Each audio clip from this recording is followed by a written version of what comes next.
বনগাঁ পৌরসভার উদ্যোগে পৌরসভা পরিচালিত স্বাস্থ্য দ্বীপে বসবেন ক্যান্সার বিশেষজ্ঞ চিকিৎসক। মূলত দুস্থ মানুষদের কথা মাথায় রেখেই এই উদ্যোগ বলে জানা গিয়েছে। এই বিষয়ে পৌরপ্রধান জানিয়েছেন, সাধারণ মানুষের কথা মাথায় রেখে দুস্থ মানুষ যাদের ক্যান্সার হয়েছে অথবা যারা কোনোভাবে ক্যান্সারে আক্রান্ত হয়েছেন অথচ চিকিৎসা করাতে পারছেন না, তাদের কথা মাথায় রেখেই তারা যাতে ক্যান্সারের চিকিৎসা পান সেই কারণেই এই ধরনের উদ্যোগ। আপাতত মাসে 2 দিন বসবেন ক্যান্সার রোগ বিশেষজ্ঞ ডাক্তারবাবু। পরবর্তীতে যদি আরও বেশ কয়েকদিন বসার প্রয়োজন হয় সেই ব্যবস্থাও করবে বনগাঁ পৌরসভা। ক্যান্সারের আস্তে আস্তে এই সময় আক্রান্তের সংখ্যা বাড়ছে। আমরা এই বিভিন্ন পর্যায়ে বনগাঁ পৌরসভা বিভিন্ন মানুষের স্বাস্থ্য পরিকাঠামো উন্নয়নের জন্য বিভিন্ন পরিষেবার কাজ মুখ্যমন্ত্রীর হাত ধরে আমরা করছি। সেই জায়গায় দাঁড়িয়ে ক্যান্সার আক্রান্তদের জন্য আমরা দিশান যে ক্যান্সার ইনস্টিটিউট আছে তাদের কাছে আমরা অনুরোধ করেছিলাম যে এখানে ক্যান্সার পেশেন্টগুলো যাতে স্বাস্থ্যসাথী কার্ডে করা যায়, এবং দিশানের ক্যান্সার ইনস্টিটিউট সেই ডাকে সাড়া দিয়েছে।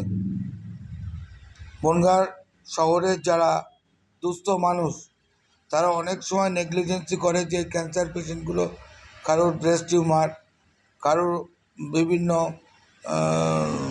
গাইনোলজিক্যাল বিভিন্ন প্রবলেম, তাতে সেখানেও ক্যান্সার দেখা যায়, এবং ছেলেদেরও সেই গরিব মানুষদেরও ক্যান্সার ট্রিটমেন্টের প্রপার কোনো সুযোগ থাকে না।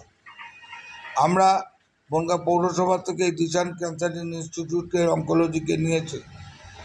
এখানে সেইগুলোকে পরীক্ষা নিরীক্ষা এবং আইডেন্টিফিকেশন করার জন্য আমরা প্রতিটা জায়গায় আমাদের স্বাস্থ্যকর্মীদের বলে দেওয়া আছে প্রত্যেক মায়েদের যে রোগ বা তার স্বামী বা তার পরিবারের লোকের এইরকম ধরনের রোগ হলে তার নথিবদ্ধ করে নিয়ে এসো, তাদের যাতে দেখিয়ে তাদেরকে সুস্থ করে আনা যায় স্বাস্থ্যসাথী কার্ডের মাধ্যমে।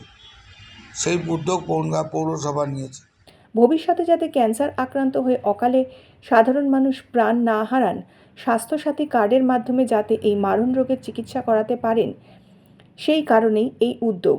এই বিষয়ে ডাক্তার দেবজ্যোতি মাঝি জানিয়েছেন, বনগাঁ পৌরসভার এহেন উদ্যোগকে আমি সাধুবাদ জানাই এবং আপাতত মাসে 2 দিন আমি রোগীদের চিকিৎসা করব। এখানে রোগী দেখব যাতে দুস্থ মানুষরা স্বাস্থ্যসাথী কার্ডের মাধ্যমে এই মারণ রোগের চিকিৎসা করাতে পারেন সেই ব্যবস্থা সম্বন্ধে মানুষকে অবগত করব। তাদেরকে সঠিক চিকিৎসা প্রদান করা, স্বাস্থ্যসাথীর মাধ্যমে ক্যান্সার রোগের চিকিৎসার ব্যবস্থা করা মূলত অনেকেই জানেন না, সেই কারণেই এই উদ্যোগ।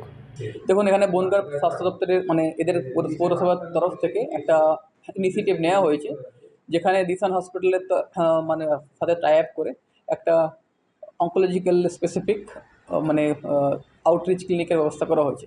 আমি আপাতত প্রত্যেক মাসে 2 বার করে এখন আসবো। তারপর যদি পেশেন্ট বাড়ে তো সেই অনুসারে তখন সপ্তাহে প্রত্যেক সপ্তাহে আসা হবে।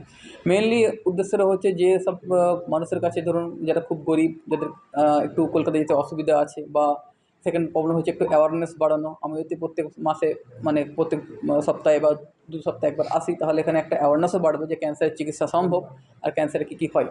তো অ্যাওয়ারনেসের জন্য, আর দ্বিতীয়ত যেগুলো গরিব লোক তাদের একটু পরিষেবার জন্য, যাতে তাদের সামনে একটু এসে ইনিশিয়াল চেক আপগুলো করে যে তাদের রাস্তা দেখানো যে আপনি আগে কী করতে হবে বা কোন দিকে গেলে সুবিধা হবে। কারণ ক্যান্সারের ক্ষেত্রে টাইমটা সবথেকে বড় ফ্যাক্টর। আপনি যত তাড়াতাড়ি ডায়াগনোসড হবে, আপনার ট্রিটমেন্ট হলে আপনার রেজাল্টটা তত ভালো হবে। সেই টাইমটা একটু গ্যাপটা পূরণ করার জন্যই এই উদ্দেশ্য এটা নেওয়া। স্বাস্থ্যসাথী কার্ডের মাধ্যমে একটা প্রথম ট্রিটমেন্টটা শুরু করতে ব্যাপার। ওকে, তখন যেহেতু পরিষেবাটা মেনলি গরিব মানুষের জন্য হচ্ছে, সেই জন্য স্বাস্থ্যসাথী কার্ডটার কথা চলেই আসে। স্বাস্থ্যসাথী কার্ড হচ্ছে এক ধরনের হেলথ স্কিম। তো সেখানে আপনার ক্যান্সারের ট্রিটমেন্টটা ফ্রি পাওয়া যায়। যেমন ধরুন, যদি ক্যান্সার ডায়াগনোসিস হওয়ার পর সার্জারি লাগলো বা রেডিয়েশন লাগলো বা কিমোথেরাপি লাগলো, সেইগুলো সমস্ত স্বাস্থ্যসাথী কার্ডের মধ্যে পাবেন। কিন্তু সেই চিকিৎসা করার আগে বেসিক যে ডায়াগনোসিস করার জন্য কিছু টেস্ট করতে হয়, সেই টেস্টগুলো কিন্তু সবগুলো স্বাস্থ্যসাথী কার্ডের মধ্যে হয় না। ধরুন কোনো সিটি স্ক্যান লাগলো বা এমআরআই লাগলো বা বায়োপসি লাগলো বা বায়োপসির পর আইএসসি লাগলো, সেই স্পেসিফিক টেস্টগুলো কিন্তু আপনার স্বাস্থ্যসাথী কার্ডের মধ্যে ইনক্লুড নেই। সেইগুলো আপনাকে পয়সা দিয়ে করাতে হবে, বা কোনো যদি পৌরসভার থেকে হেল্প পাওয়া যায় সেগুলো পেশেন্ট পার্টিকে বিয়ার করতে হবে। বাকি বাকি যে বড় খরচ, ধরুন একটা রেডিয়েশন দিতে প্রায় 1 লাখ 1.5 লাখের মতো লাগে, সেইটা পুরোটাই স্বাস্থ্যসাথীর মধ্যে পাবেন। একটা বড় ওটি করতে, ধরুন পেটে একটা ওভারের ওটি করছেন, সেটা প্রায় 1.25 লাখের মতন বা 1.5 লাখের মতো, সেটা আপনি পুরোটাই স্বাস্থ্যসাথী কার্ডে পাবেন। কিমোথেরাপিও মোটামুটি কিমোথেরাপি আগে তো সমস্তটাই ফ্রি ছিল, এখন যেহেতু সরকার থেকে রেটটা অনেকটা কমিয়ে দিয়েছে, তো মোটামুটি 80-90% আপনার স্বাস্থ্যসাথী কিমোগুলো সমস্ত কিছু ইনক্লুড হয়ে যাচ্ছে। Bureau report, news N24।